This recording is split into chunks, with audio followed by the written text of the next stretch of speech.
You ask Tiger to solve. This deals with linear equations with one unknown. The final result is x equals 134/3.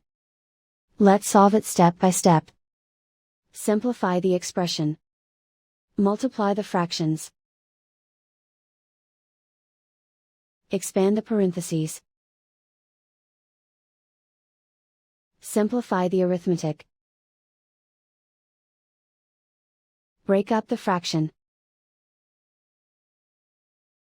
Find the greatest common factor of the numerator and denominator. Factor out and cancel the greatest common factor. Group all constants on the right side of the equation. Subtract 3 from both sides.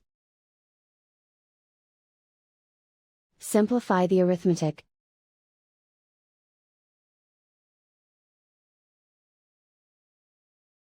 Isolate the x. Multiply both sides by inverse fraction 2/3. Group like terms. Multiply the coefficients. Simplify the fraction. Multiply the fractions. Simplify the arithmetic. And so the final result is x equals 134/3.